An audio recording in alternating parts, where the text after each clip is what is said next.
Welcome to Axe channel. This is Mr. Mahmoud Saber, your instructor for this session. Today we are going to have an introduction to poetry and figures of speech. What is poetry? Poetry is a form of literary expression that captures intense experiences or creative perceptions of the world in a musical language. Paraphrasing. Paraphrasing is presenting ideas and information in your own words and acknowledging where they come from. By using your own words, you demonstrate your understanding and your ability to convey this information. What is figure of speech? A figure of speech is any intentional deviation from literal statement or common usage that emphasizes and clarifies both written and spoken language, forming an integral part of language. Now we will start with the first type of figures of speech, imagery. It is descriptive writing that appeals to the senses, sight, taste, touch, smell, and hearing. Think of it this way. When a writer uses imagery, the descriptive writing helps create a picture or image in your mind. Imagery. For example, the hot July sun cast an orange glare over the ocean waves.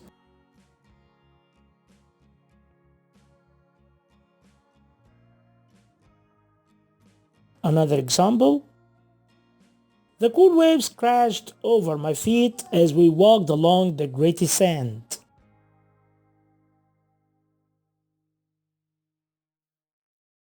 Which of the following is another example of imagery? Click on the sentence to select your answer. We have here 3 sentences. We want to choose the best one to clarify what is imagery.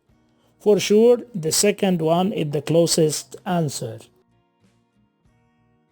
The delicate white bird flew gracefully through the blue sky is an example of imagery because it gives the reader a mental image by appealing to the senses.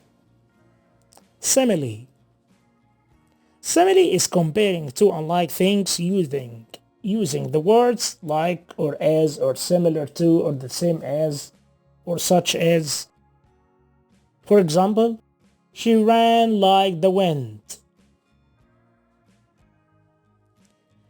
Running and the wind are unlike things. When you compare the speed of running to the speed of the wind, you are using simile because here we are comparing two unlike things using the word like.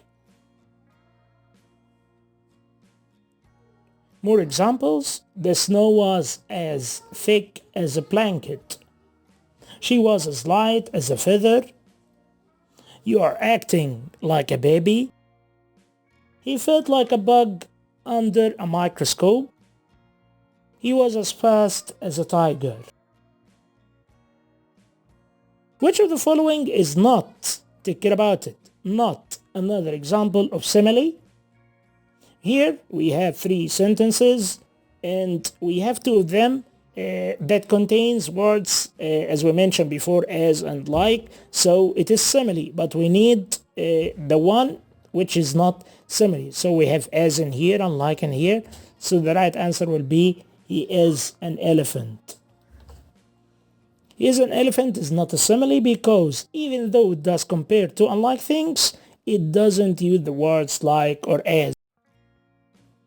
So it is the main condition to talk about simile. You have to use the 2 words like or as. Metaphor. Metaphor is similar to the definition of simile, but there is one important difference between the two.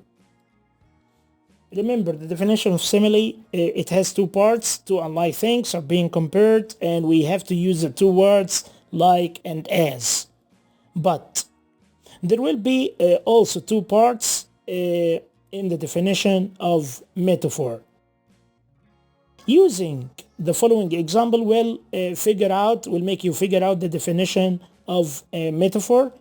When we have Fido is like a teddy bear, Fido is as soft as a teddy bear. We have here like and as, so it is simile. But when we say Fido is a teddy bear, this is metaphor because we are comparing between two different things, but we don't use any words like as or like. Simile, that boy is like a pig. That boy is as messy as a pig. That boy is a pig. So in simile we have the two words as we mentioned before, like and as. Which of the following is the correct definition for metaphor? Click on the definition to select your answer. We have here 4 definitions for the metaphor, so we want to know which one of them is the right one. Comparing two similar things, so it is wrong. It must be alike or two unlike things. The second one, we have two similar things, so it is not right. Comparing two unlike things by using like or as, this is simile, of course. So the last one is metaphor. This is the right definition. Although simile and metaphors both compare unlike things, but metaphor do not use the words like or as. Alliteration. In here, take a look at the following example of alliteration. You will later select the best definition for this figure of speech.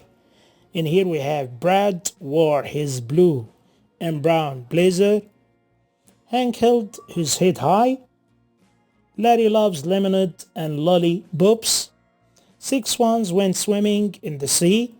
So in here, before we give the definition of alliteration, we have some more examples about it, like Sue shook her silky silver hair as the sun was setting. So in here, the definition could be there must be a consonant letter or the same consonant letter or sound. I'm sorry about letter, this is sound, like Sue and silky.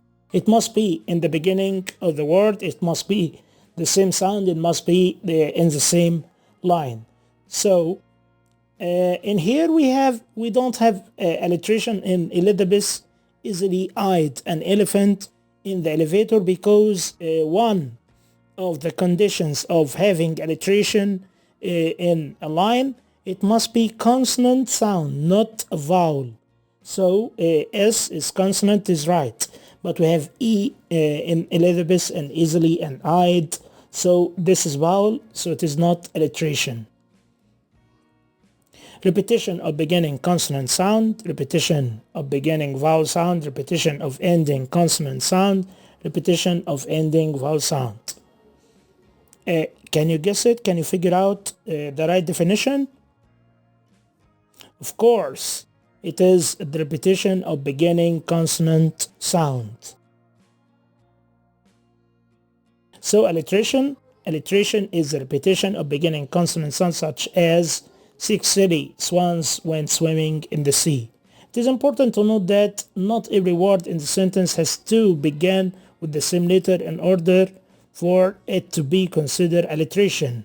In the above example, only 5 out of 8 words begin with an S. Okay? So it could be 2 words, 3 words or more. Personification. Giving human traits or human quality or characteristics to something that isn't human, such as animals, objects, or non-living things. This is what we call personification. Like, when a writer uses personification, he or she gives characteristics of a person to an animal, object, or thing. The willow tree shook her long hair. Of course, the trees do not have long hair. So this is giving a quality of human to something like tree. The example is referring to the way that the willow tree's long branches sway in the wind. By saying shook her long hair, the tree is giving characteristics or quality of a human.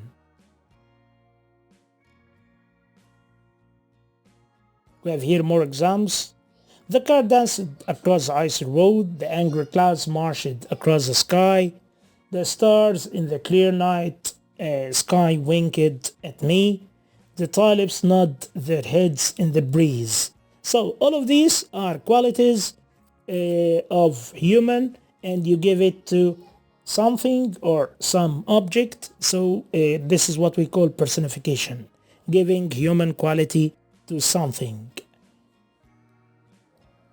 Which of the following sentences contain personification?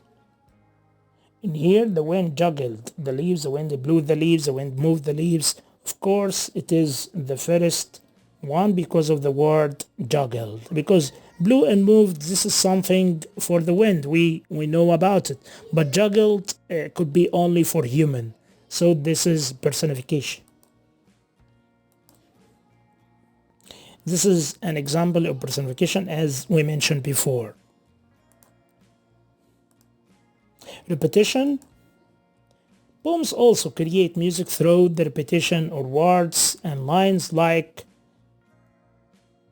in our poem day we have I'm busy, says the sea, I'm busy, think of me, making continents to be, I'm busy, says the sea. So we have the highlighted lines in red, I'm busy, says the sea, this is repetition, and in here we can give more attention or music to the lines in our poem.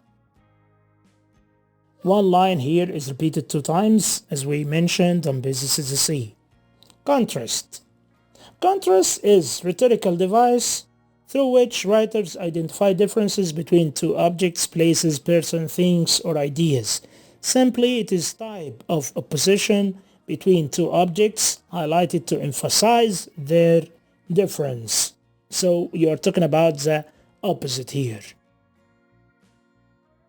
Laugh, and the word laughed with you. Weep, and you weep alone. We have the 2 words laugh and weep. This is contrast. Feast, and your halls are crowded. Fast, and the world goes by. We have feast and fast. We have 2 opposite words, so we call it contrast. About rhyme scheme. Rhyme scheme is the repetition of the same stressed vowel sound and any succeeding sounds in 2 or more words. Internal rhyme occurs within line of poetry. End rhyme occurs at the end of lines, like I'm busy, says the sea, I'm busy. Think of me, making contents to be, I'm busy, says the sea. Take care about the words or the last word in every line, like see, me, be. So all of them have the same rhyme scheme or the same pronunciation, the same way of pronunciation. So this is, we sample to every one of them with a letter like A, like the C, like me, B, and C. All of them ends with the same music or the same pronunciation. In here we have the last words in every line, like the word that, cat, me, and C. We sample for that and cat with the letter A, but for me and C they are different in pronunciation and music, so we give there the sample of a letter, a different letter B. That, cat, me, and C. Now we are going to remember about the definitions of the figures of speech we have already mentioned. Alliteration, as we said before, this repetition of the beginning consonant sound. Imagery is descriptive writing that appeals to the senses. Metaphor is comparing to unlike things without using like or as.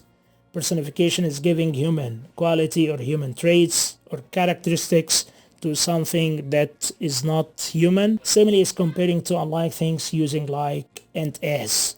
Now we are done. I hope you enjoyed your time with me and know about poetry and how to deal with it if you have a quiz or an exam. I hope you got the most benefit of it. It was Mr. Mahmoud Saber with you. Thanks a lot.